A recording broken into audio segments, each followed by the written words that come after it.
Hello ស្អីអ្នកគ្នាជួបខ្ញុំម្ដងទៀតហើយគឺ Thijan Gaming អាហ្នឹងគឺខ្ញុំមកប្រាប់ជាមួយនឹង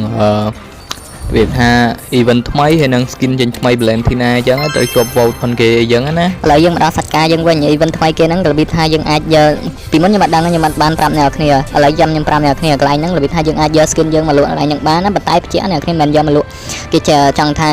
យើងចង់លក់អីបានហ្នឹងក៏គេដាក់រូបអញឲ្យយើងលក់ដែរមិនលក់កើតរបៀបថាយើងដាក់ដេញថ្លៃអញ្ចឹងទៅណាហើយសំខាន់អ្នកគ្នាមើល emote ដៃរកគេអ្នកគ្នាឃើញអត់ឡោះ15001050ពេញអ្នកគ្នាមានណាទិញទៅថ្លៃម៉ងថ្លៃយើង skin ស្អីគេនេះ skin ស្អីគេនេះ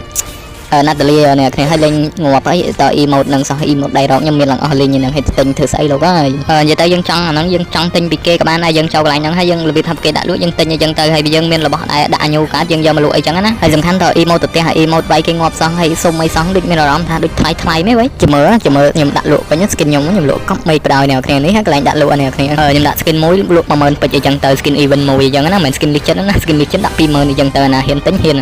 អត់អីចឹងទៅយើងលក់ហើយយើងធ្វើស្ថិយអីចឹងណានិយាយទៅយើងអាចដាក់លក់បានតែរបស់ដែលគេដាក់ញូណាតែរបស់ដែលគេដាក់ញូយើងអាចលក់កើតទេអ្នកគ្នាតែសំខាន់ចង់និយាយថាបើយើងលក់ skin ឃើញអាចនិយាយបានថា skin អីគេណាតលៀងគេលក់កើតមានន័យថា skin យើងអាចលក់កើតដែរអ្នកគ្នាជាមួយខ្ញុំលក់នេះមកឥឡូវយើងចូលដល់ skin ជាប់ vote យើងវិញអ្នកខ្ញុំហៅ vote អីចឹងណា skin ឈ្នះគេអស់ហ្នឹងគឺជា skin Valentina អីចឹងទៅជាមួយ skin ហ្នឹងចេញមកប្រហែលជាអស់ចាស្អាតជាងគេអ្នកគ្នាចង់ឃើញអត់អ្នកគ្នាមកឥឡូវ skin ទី1គេអ្នកគ្នាបែបប្រើតកបែបអីចឹងទៅមើលទៅស្អាតអត់អ្នកគ្នាមើលទៅខ្ញុំគិតថាវាអែមយ៉ាងដែរអ្នកគ្នាចង់របៀបថាចង់លើស skin collector ទៀតនិយាយទៅ collector មួយចំនួនសុំខ្វះដូច collector Sivana អីសុំរិះគន់ rival man ដល់ណារិះគន់ដែរអ្នកគ្នាមើលទៅឡើងសាបបដ មកឥឡូវយើងចូលដល់ skin ទី2 skin ទី2បែបក្រហមអីជាមិនជាច្រឡំបែបក្រហមមើលទៅចិនឆ្អៅអញ្ចឹងណាអ្នកគ្នាមើលទៅបែបម្យ៉ាងដែរអ្នកគ្នាមិនអ្នកគ្នាស្រឡាញ់ពេញចិត្តអត់អ្នកគ្នា skin ហ្នឹងចេញមកបែបលក្ខណៈធម្មតាណាក្រោយវាមិនសូវអំណាចខ្លាំងតែលក្ខណៈ effect វាដុតអញ្ចឹងទៅមកឥឡូវចូលដល់ skin ទី3គេ skin ទី3គេខ្ញុំនិយាយទៅខ្ញុំរត់ឲ្យ10លើ10ហ្មងគឺថាស្អាតតែមែនតើមកខ្ញុំមើលឃើញហើយលក្ខណៈថាអាចនិយាយបានថាកែ revamp ថាចង់ដាក់ collector ឬមួយ skin legend ក៏បានដែរខ្ញុំថាស្អាតមែនតើមកខ្ញុំមើលហើយខ្ញុំពេញចិត្តបដ ாய் លក្ខណៈថា